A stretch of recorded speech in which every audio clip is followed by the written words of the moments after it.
Hey guys, so quick moment of vulnerability. The episode you're about to see was done a long time ago, and the topic is on imposter syndrome. However, my imposter syndrome kept me from letting it be released because I did not believe that I was the qualified individual to discuss it.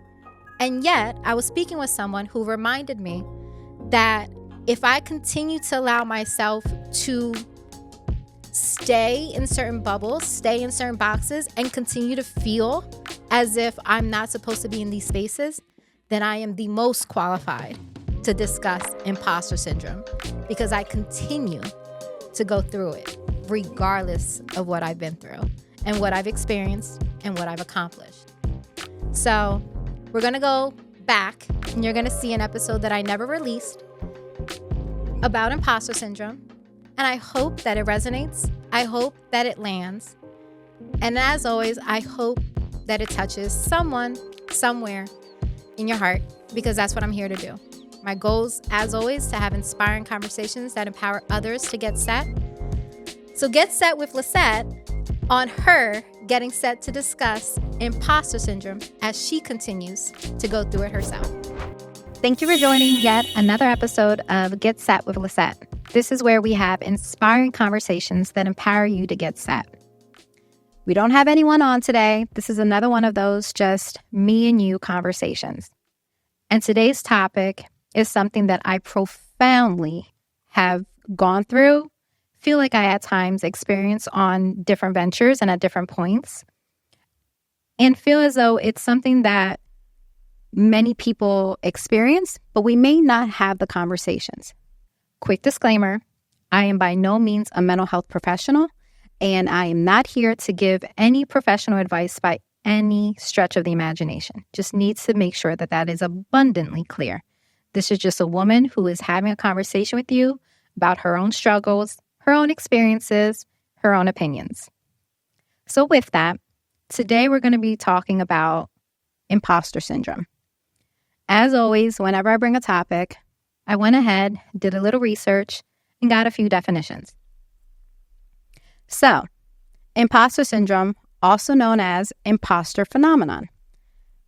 Got a few different definitions. One says it's a psychological experience of intellectual and professional fraudulence.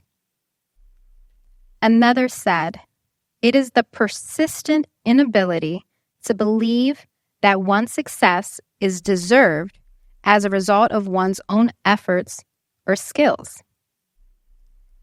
So when we're talking about the idea of imposter syndrome, we need to understand that studies have shown that 70% of people experience imposter syndrome at some point in their lives. This is including professionals, students, and high achievers across various fields. Historically, women experience imposter syndrome at higher rates compared to their male counterparts. Now, this is even more likely when you're considering different professions, like professions within STEM. Minority groups is also another arena of individuals that experience imposter syndrome at a higher rate. And this is especially seen when minorities are in spaces and places that are extremely underrepresented. So as you continue to look and as you continue to search further on this phenomenon, in 2020 specifically, a survey conducted by KPMG showed that 75% of female executives reported experiencing imposter syndrome at some point during their careers. This study focused on women in leadership roles across various industries and highlighted how even highly successful professionals were affected. Taking it even further, in 2019, a study by Natasha K. Holmes found that 58% of women working in STEM fields, science, technology, engineering, and math, reported experiencing imposter syndrome compared to 46% of men in the same fields. This was based on studies conducted in tech companies and university settings. In 2019, there was a study in Frontiers in Psychology, and they found that nearly 50% of female medical students reported higher levels of imposter syndrome, again, than their male counterparts.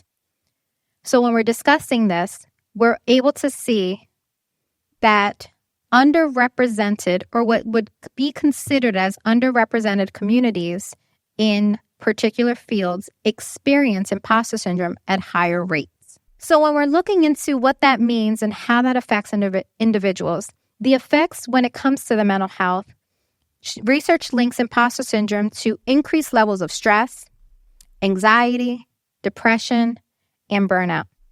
A 2019 study by, if I pronounce this wrong, I do apologize, guys, but it was Vergeway et al. Found that employees experiencing imposter syndrome had significantly higher levels of emotional exhaustion as well as burnout.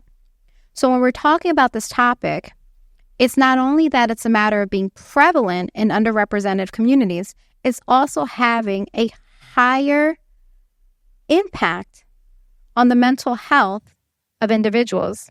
So it affects their ability to continue to show up. In 2014, there was a study within the Journal of General Internal Medicine that found that imposter syndrome is associated with decreased job satisfaction and higher levels of workplace stress. So when you're already in a position when you're questioning your ability to be present, do your job, and why you should be able to be there because you are either underrepresented or if you're questioning the why that you're here, it then also then affects your ability to enjoy the work that you're doing. So it may not be a matter of you having originally had, the passion for it, but once you start to feel this imposter syndrome, it affects your ability to actually show up authentically you and to actually enjoy the work that you do. So when I was doing my research, I did also recognize that while I'm not a mental health professional whatsoever, the concept of imposter syndrome is also not something that is recognized as an actual psychiatric disorder, nor is it featured in the American Psychiatric Association and Statistical Manual. So just as much as I'm not the person that is here to have the professional conversation, this entire topic is not something that is necessarily considered an actual disorder, but people have studied and looked into it. So then I started to consider, what are the causes behind such a thing? Why would one experience imposter syndrome? And just like everything else in the world, it's that lovely nature versus nurture. It goes back to, is it something that is innately in you, or is it something that's developed because of causes that happen around you? And so when I was doing my research and I was looking into it, they did state, and I did find a lot of things that talked about certain personality traits being more at risk, not the necessarily right word, but the idea or the concept is being, they would have a higher chance of experiencing imposter syndrome if someone had high anxiety. If the individual with their personality, they just naturally strive for perfectionism. If an individual suffered with lower self-esteem. So it got me thinking. Check, check, check. I have at many different points in my life questioned my own worth, questioned what I bring to the table. Not out of environmental causes necessarily, but due to just an internal, don't necessarily know where it comes from, need to want to just strive to be the best. I'm extremely competitive by nature. I'm always looking to get the straight A's, be the best of this, being the champion of that. And in my strive for perfectionism, because I'm constantly in that journey or that rat race of just trying to be something, it's impacted my esteem. It created doubt questions of worth, ideas of what that could possibly mean. So then I continued to look into it, and I'm like, okay, so what was the root of that? Or where did that first begin? And I can't point it at anything. Now, in my research, when it came to the idea of the environment, they also stated that if you come from parents that were either overprotective or individuals that like the family dynamics were controlling of any sort. So I was like, I grew up sheltered, but no, by no means are my parents controlling. So could that be a part of it? I don't think so. I've had so many conversations with my parents, and all I ever have is that they're proud of me. They're proud of me. And yet I personally put all the pressure on self because I am the older sibling. I am the older child to do, be, and present myself at a certain place, regardless of anything. Other things, when I think about today and I think about environment, you have to consider social media. You have to take into account the pressures and the pressures that are out there now on what people portray themselves, that one real take that individuals show. And don't know about you, but I know I've been guilty of catching myself doing that comparison, wondering, am I there yet? Should I? What have I achieved or done that allows me to even say that I'm in a position where I can speak? Truth be told, this entire platform alone, we've had the conversation. This has been a journey, a burden of love that has come through, and it has only come to light in the midst of my own self-work. There's a book that I read it's called Worthy. And in this book by Jamie Kern Lima, I want to make sure I got her name right, she discusses that in life, we do not necessarily achieve where we want to go based off of our hopes and dreams, but rather based upon our own self-worth. And it got me, again, doing a lot of, in the midst of this work, thinking about what that means. So when it comes to my own personal imposter syndrome, I have found myself in places or spaces where I have a story to tell. I want to impact communities so deeply and greatly. It's within me. I want to do all of these things, but I've only ever compared my ability to do things based upon what I at the time gave myself when it came to self-worth. So while my hopes and dreams are to be the change I want to see in the world, Gandhi, you guys know that's my quote. And although I have all of these ideas that I want to accomplish and bring to fruition, I can only get to as far as I believe my own worth is. Imposter syndrome finds itself creeping up when I start to believe, who am I to have this conversation? The disclaimer that I gave at the beginning, I am by no means someone that you necessarily should be taking professional advice from. Now, mind you, that's also because I'm not someone you should be taking professional advice from, but I am someone who has lived a lot of life and who has personally gone back and forth with this concept time and time again. And just like you, I grapple with the idea of should I, could I, and the whys of it all. Where do I show up? How do I show up or present myself? Is that enough? Those are some of the questions that I feel like come up consistently when I'm trying to get to the next stage. So then I thought, well, how is this affecting my life? And the reality is that imposter syndrome creates mental barriers that prevent you from fully acknowledging your own abilities and achievements. It keeps you from recognizing where you've come from and the success that you've actually had. You start to second guess why you even got to where you are and what you have. And you don't even accept those blessings or the success as exactly what it is, success. You start to think, it's okay. It's all right. Or I could have done this. I could have done that.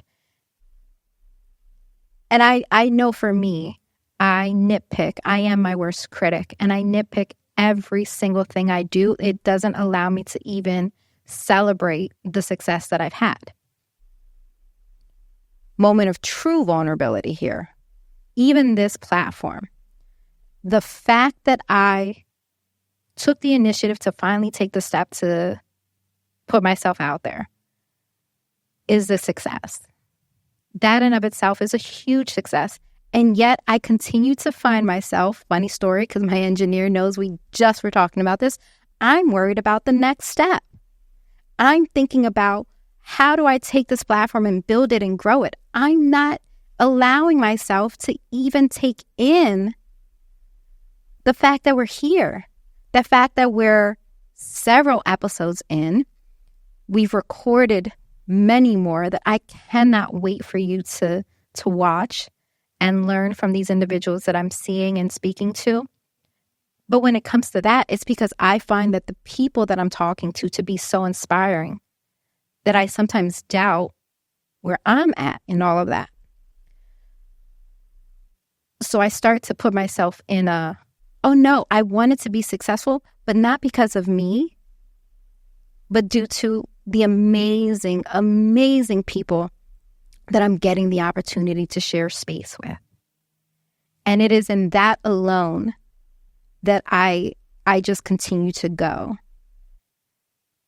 And as I said from the beginning, the goal for today, not even just today, the goal for this platform is to show my heart, to create a space for vulnerability, and to honestly start to get myself and force myself out of this ridiculous strength of imposter syndrome. I know that if I'm going through it, there's so many other people that are experiencing it too. And we all have to start asking ourselves the whys of it all. The what is it that brings us in this place? And then start to really do the work necessary to love ourselves, to accept ourselves, and to accept the successes that come with it.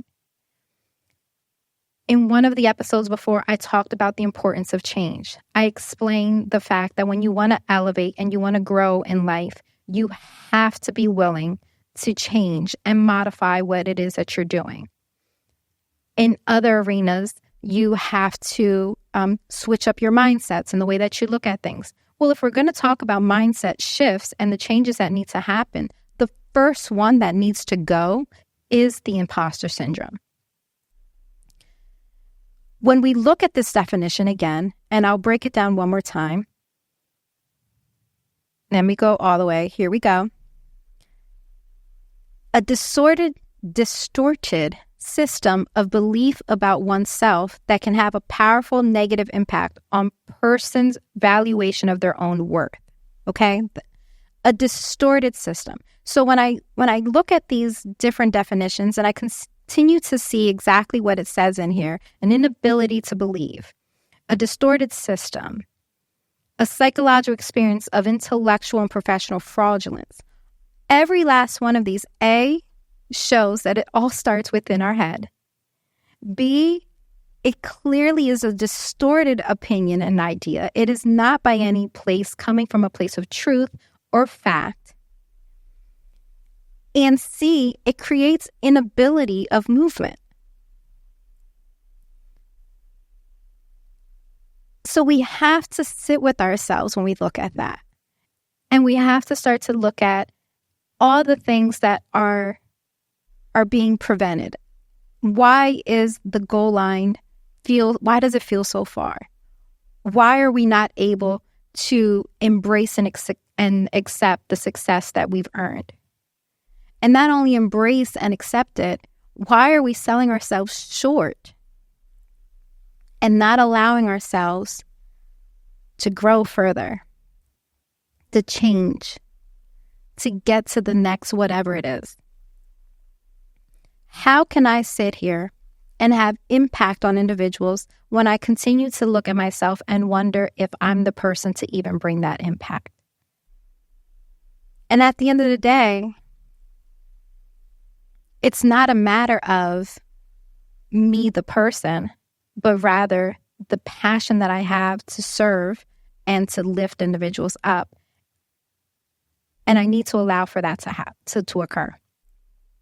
So, okay, I've gone on a lot of rants and we've gone lefts and rights and everything else because I just felt the need to just share where I'm at in that. But let's talk about the other effects that imposter syndrome has on an individual. So as I've already said, the question of worthiness is the first thing that happens. The inability to embrace and accept success when earned. There's also an inability to grow, build, or do. And then there's a question of self. So when we think about the questioning of self, we have to look at how, not the what, the how we speak to ourselves. So are we saying that we're good enough? Are we giving ourselves grace?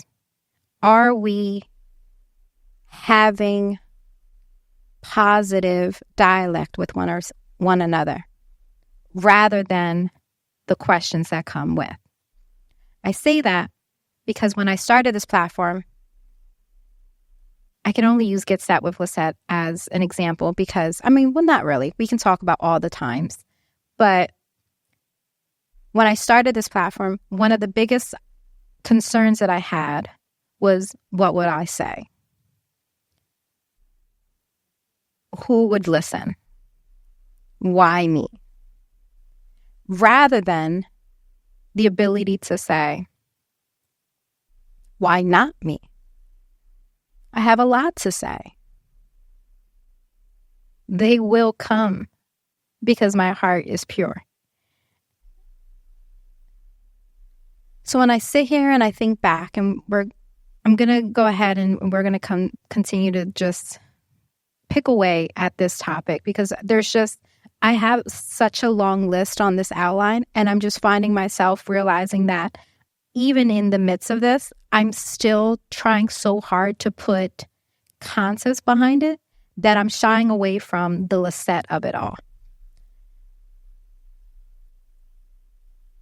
So if we're going to talk about the concept of imposter syndrome and the way that it shows up, imposter syndrome has kept me from, when I was in the professional world, applying for certain positions.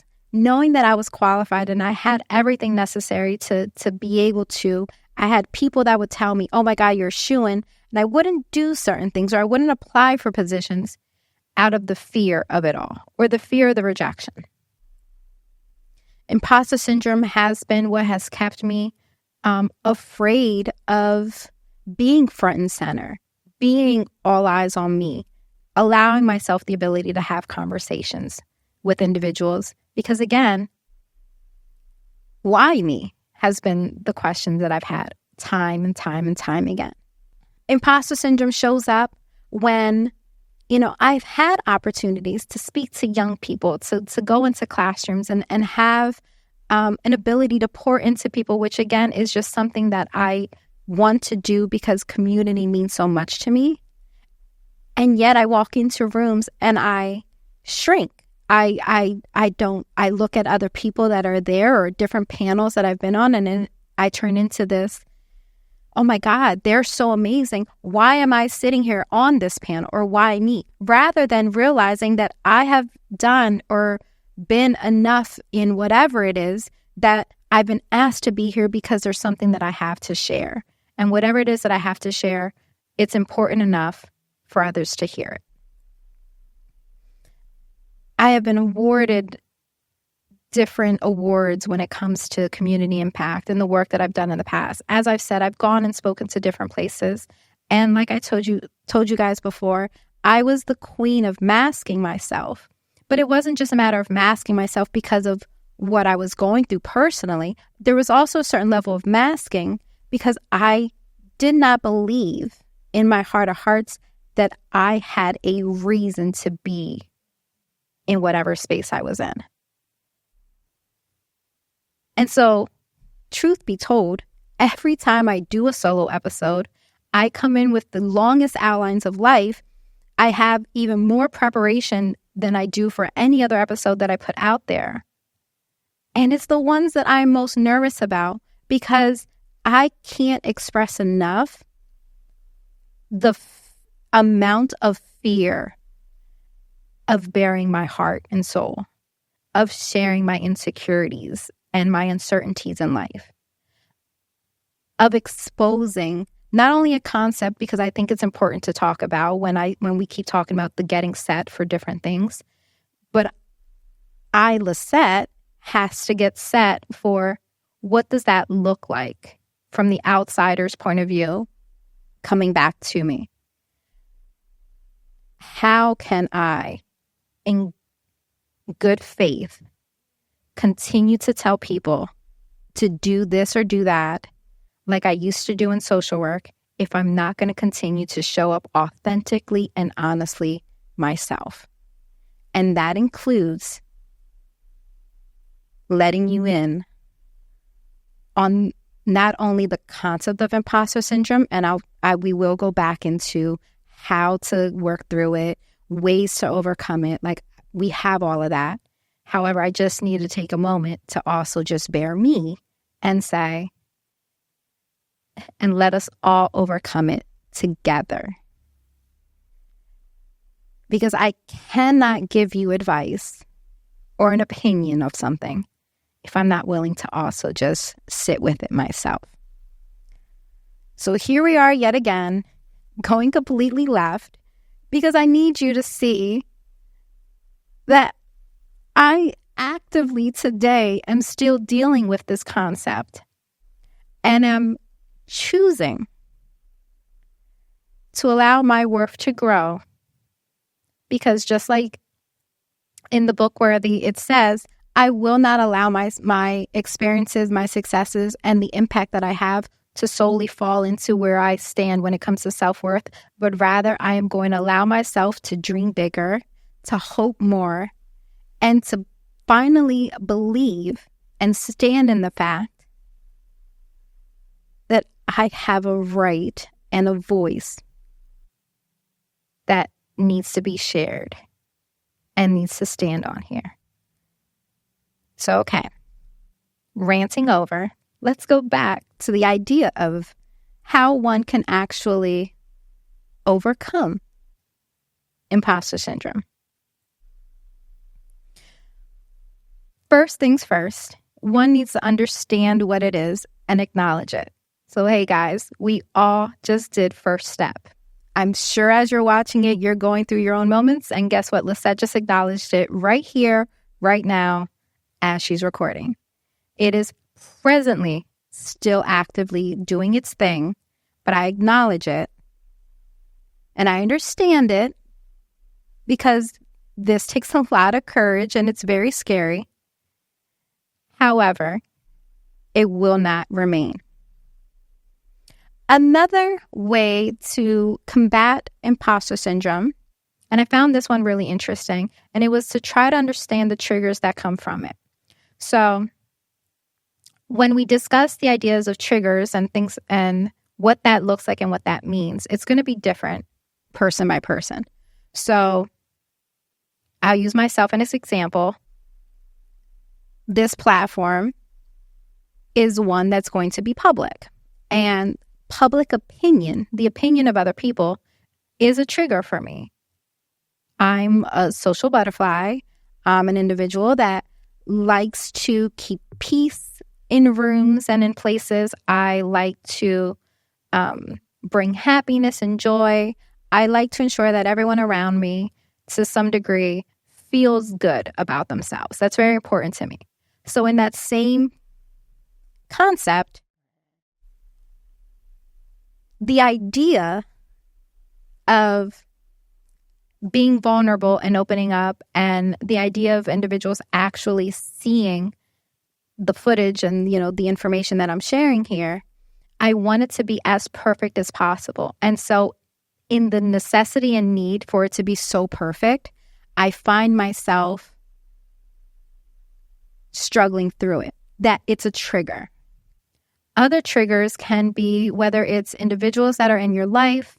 The more I looked at it, triggers can just be something as simple as whether something happened as a kid or childhood, like if you failed at something and whatever that feeling was or the response that you had from whether it's your parental figures or anyone else that was in a more authoritarian role, however that response was given at any point in your life where you had a moment of failure, there's something in the head or something in the brain that occurs that it becomes a trigger for you, so that if you feel that sensation again, it triggers you to just go all the way back to say, I'm no good, I can't, I won't, etc., etc. Other triggers can be people, places, and things, right? So it can be, as we said, whether it's the idea of or a concept coming from it. It can be something of along the lines of certain, you can only have it with certain family members or certain people in your life. That can be a trigger. So like they said, if you come from a controlling family or if it was an overprotective family, you might experience the idea or the concept of imposter syndrome from the lens of not necessarily everyone else in the world, but just when it comes to family. Like the family aspect of it could be a trigger. And or if it's in the professional world, if you culturally could, like culture can be a trigger. So a way that I've known that has shown up in my life is being a Latina woman, right? Being a Puerto Rican woman in the professional world. I have gone through a lot of, like one of my triggers was the workforce. I come from a point where there was a certain standard when it came to even what a professional looked like. I used to straighten my hair all the time when I went into the office because straight hair equated professional.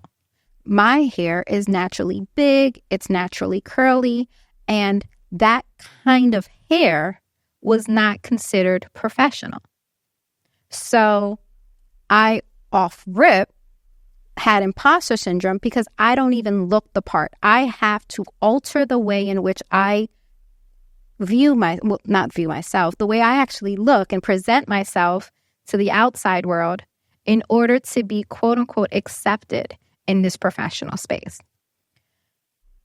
Microaggressions in that same regard. So not only is imposter syndrome showing up because of my own concept of what professionalism is supposed to look like or how am I supposed to show up or how I'm supposed to look or be viewed, there are those aggressions that at times individuals, whether biased or unbiased responses that are happening, their ability to accept or see how you present yourself and their response is also a trigger. And it makes you shrink. It makes you feel less than.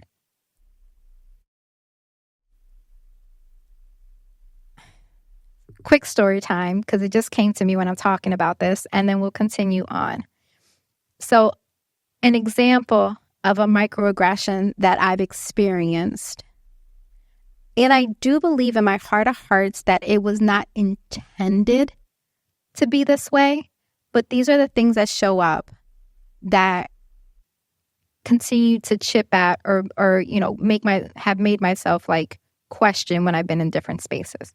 So at one point, I was an executive director for a program. And as director, I had to speak to different audiences. I would explain, the program and what the program does. I would explain, the progress that we were having. I would go out to just talk about all of the strides that were being done within the program to garner support, fundraising, and to continue to keep it moving forward. At one occasion, I was speaking at a location, and I'm at the end of the presentation and the end of everything. I'm saying hello and doing my handshakes and everything with individuals in the audience, and just working the room basically. And I had an individual, it was an older woman, come up to me, and she's beaming, and what she says to me is, I am so surprised at how well you speak. And at first I said, oh, okay, thank you. She was like, oh, no. And it continued. She's like, no. I mean, when I saw your name on the agenda, she said she didn't know like how I would talk. She then also went on to continue to say that, why did I not have an accent or why? And I said, well, I was born in the U.S. and I was raised in the U.S. and, I fluently speak both languages. And I guess because I've, gone to school here or whatever, like I'm probably more Americanized than others. And then I found myself in that moment trying to rationalize and explain to another person why I did not speak with an accent, why I spoke like a woman that could put a sentence together that was of, some sort of education. Because that was the next question. Where did you go to school? And so I explained, and I was like, yes, I did my undergrad here and I got my master's here. And again, everything I was saying in the midst of this conversation was mind-blowing to this individual, solely based upon how I came in and presented myself. There was an opinion made about me from the beginning based upon my name. Then there was another one based upon my outwardly appearance, because at that point I had thrown out all of my concepts of professionalism when it came to hair and things. And I was on a journey of embracing my curls and embracing, the God-given qualities of my characteristics and my hair. And either way, I was definitely looking very much like Lissette. And because of all of these outwardly things, an opinion had been made. But rather than that individual to come off and be more apologetic and understand, I found myself shrinking and trying my best to make this individual feel more comfortable and find an understanding and embrace the fact that I was worthy enough to be in that space, to be in that position, and to be able to speak the way that I spoke. Imposter syndrome shows up at many different points when it comes to your life or different experiences. It's not even different points of your life. It's at any point when you question whether you are the right person, whether it's in that seat, in that position, to give the speech. The fact that there's questioning that's happening, you're experiencing imposter syndrome. And it is in those moments that you have to ask yourself the why. So that's where the acknowledgement of it all comes from. Because you have to, A, recognize why is this even something I'm grappling with? And then try to understand what it is that's bringing that. Because I also don't want it to be misunderstood that there is something to be said of having an ability to be self-aware and to know your strengths as well as the areas of improvement. So I don't want this to mean that, now all of a sudden you just think I can do it all. And yet, when you have those self-doubts and you find yourself experiencing these things, you need to try your best to work through it and understand, what does that look like and what does that mean for me? Ways to also overcome or work through it is that positive self-talk. You need to pour into yourself. So whether it's positive affirmations, the self-help books, like I'm saying, like the book Worthy, I will write the whole name of the book in the description. If nothing else, especially for women, I will say, although I think the book's good for anyone, but I do think that there's a certain level of sisterhood and a certain level of women empowering women within that book in particular. So I can only speak to it from my lens, but I do think it's a good read no matter what. But allowing your opportunity to have these different self-help and the positive work, and then also just getting okay and comfortable with having these kinds of conversations. Talk with friends that you feel comfortable and safe with. Journal. Write out the feelings that you have inside. Do not repress them, because we are our worst enemies, and we can really, really hurt ourselves by internalizing a lot. So you need to find outlets to let it out, whether it's journaling or talking to someone. And then finally, talk to a mental health professional. Mental health matters.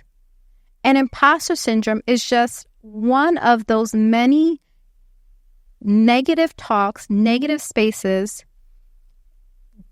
moments of doubt that we put on ourselves that, if you allow it to fester, can grow into something so much worse. So finding the help necessary to work through it is definitely something you want to consider. Hey, start openly just talking, because let me tell you, I feel better now than when I first started recording. And it's just because of the fact that I'm being honest about it, speaking on it, trying my best to understand it, and really, really digging in with the whys of it all. And I'm doing the work necessary to grow out of it. I believe that I am worthy. I believe wholeheartedly that I have a lot to share. And I have a big heart that wants to give and pour into others. But in order to do so, I'm also taking the time necessary to pour into myself, to allow myself time to grow and heal, and doing the work so that I can continue to show up more authentically myself and know that myself is more than enough. So I need you guys to start doing that as well. At any points, if you resonate with some of this, or if you find yourself grappling with these exact same ideas, try your best to figure out the trigger of it all. Understand where that comes from. And take the moment to really sit with yourself and change those negative talks to more positive talks. So as always, sending light, sending love. Till next time. Bye.